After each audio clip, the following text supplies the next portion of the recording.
package at that time. I'm sorry, so you think that somehow somebody promised that he would get this 2,000, and just for people who might be just tuning in, just a little background. What is in this bill is a $600 check for individuals. And what the president said after he already got the bill is that it should be $2,000 per individual. Are you telling me that he got assurance maybe from leadership in the Republican House or the Senate? Dana, I don't know that for sure. I can just tell you the president is very clear that that's what he's wanted. And as you know, and as I know, the president doesn't back down or back away from his words. And so if that's what he said he wanted in it, and he's got good news, I would make the assumption that that's what he's received, that he's been told that the Senate will allow that to go through. The House will be able to pass it. The Senate, there's been questions if they would be able to pass that or not. And the question still comes down to, I believe, possibly of how it's going to be funded or paid for, or which area it was going to be taken from. So I think that's probably what it is. But Dana, I was making phone calls. We came out trying to figure out what it was, and so far I haven't been able to get hold of anybody. Well, thank you for trying to do that.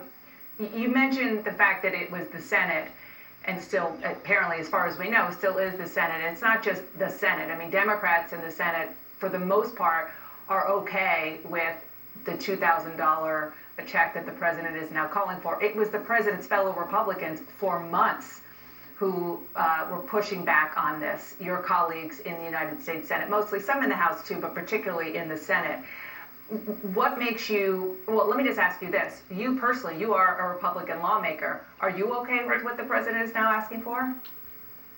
Well, as I said before, Dana, it wasn't the first time the president said he wanted to spend more money. If we're going to fund all these foreign governments, he made it very clear that we need to take care of America first. He said that in his first campaign. That has always been his style of managing, and he made that clear walking into this. How it got crossed during negotiations, I really don't know. Nancy Pelosi kind of held all those cards close to her during the negotiations. Well, Steve Mnuchin, the Treasury Secretary, and Republican leaders were involved too, but go ahead. Well, to some degree, it mainly was taken care of with Nancy Pelosi because she kept it very close to her chest. Well, she doesn't negotiate with herself, but go ahead. Well, for a lot of parts she does, and I just tell you that because all of us are frustrated as lawmakers because of the process. But however, the president made it very clear that he wants $2,000, and I commend him for that. Once again, putting America first. That's where his mind has been for the last 4 years, and that's where he's still at today. So you voted against this very large relief bill. It's more than 5,000 pages because you said that you only had a few hours to read it and you didn't have time, so you voted no. Have you read it since then?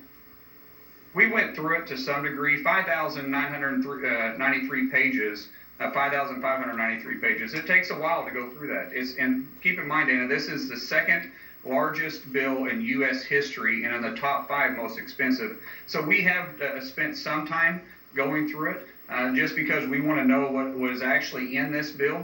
There, when we find more and more stuff, there's still stuff that still bothers me inside this, and that shouldn't be there. But I can tell you one thing's for sure: if we can spend all this money in foreign aid, if we can spend all this money in funding like the Kennedy Center, which is closed, I mean $23 million, which I'm not arguing about the Kennedy Center. I think they play a pivotal role, but $23 million, and we can't do $2,000 to U.S. citizens.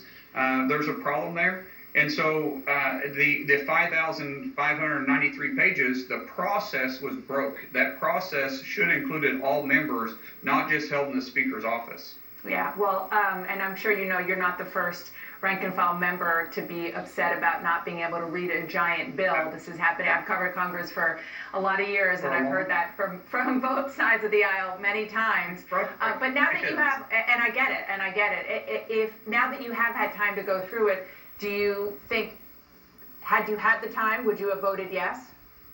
No, I still wouldn't have voted for the bill. Even if we would have had accurate time. And it's not that I haven't voted for bills, that spending bills. I voted for a lot of spending bills. But this just isn't the type of money we need to be spending during a pandemic. We really do need to focus more on America first. And this 5,593 pages, it really didn't do that. If we're going to fund all these agencies, we need to fund them in a way that makes sure that we're taking care of what's most important, and that's our communities.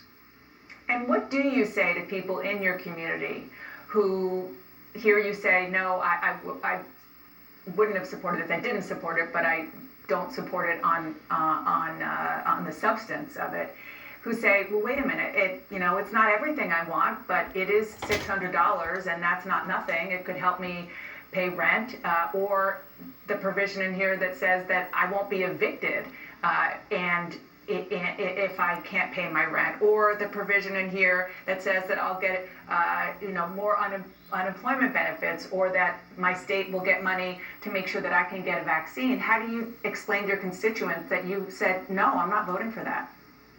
Well, Dana, Oklahoma's been open for business, not like California or Massachusetts. We've been open, and so my constituents are at work, and we have been working, and our businesses are open, and we are doing what we need to do to make sure we take care of our communities. And so my constituents spoke very clear, even after the vote. They're glad I didn't vote for this. They think we can do better. They think we need to be more responsible for our spending. Just think about this, Dana. Every taxpayer out there just added $6,200 on the debt they already owe the United States government because of the money we continue to borrow if this bill comes into law. That's significant money. If we're going to pay it or somebody's going to pay it, but the debt just doesn't go away.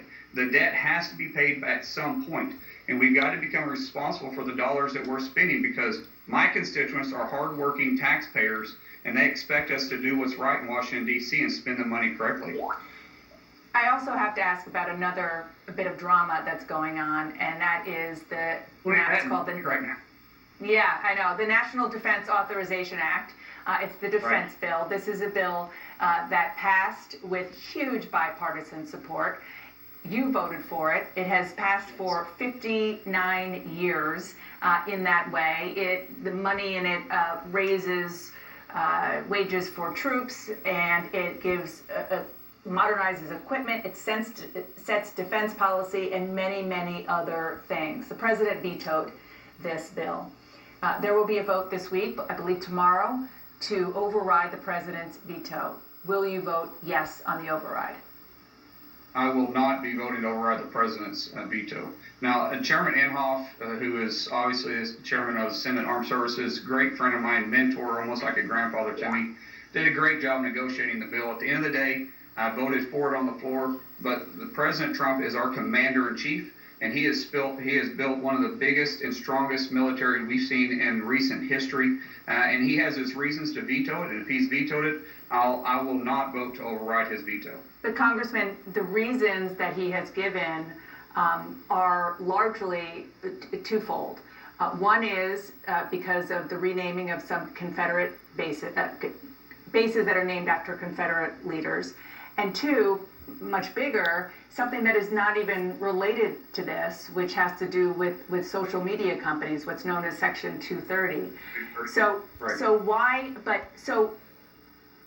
do you put those, frankly, ancillary issues over funding the troops in harm's way, giving them pay raises and all the other things that this bill does that you obviously like because you voted for it in the first place? I mean, you exist as a check and balance against the president. Just because he vetoes it doesn't necessarily mean constitutionally that you have to go with him. Why did you make that decision?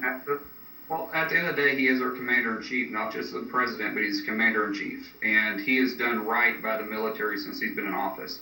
And I trust he will continue to do right. He has his reasons, and as commander-in-chief, I'm going to support that. As I said before, he has rebuilt the military into the strongest it's been in years. And if he's able to do that, then I'm going to follow him all the way to the end. And if he's going to veto the NDA, then I'll support his veto. Are you worried about getting blowback from your constituents who are, I'm sure, largely Trump supporters if you do that? Is that part of the reason? Keep in mind, our Oklahoma went overwhelmingly for President Trump. Exactly. They like his style, and so do I. So you're worried about blowback from your constituents? No, absolutely not. Not from my constituents at all. They like his management style, and I agree with them. And like I said, he loves the military. I love the military, but he has his reasons to veto it, and I'll support that. Congressman Markwayne Mullin, thank you so much for joining me. Yep. Again, a lot to talk about. Thank you. Well, Dana, thank you for having me on. I look forward to seeing you next time. Thank you, Congressman.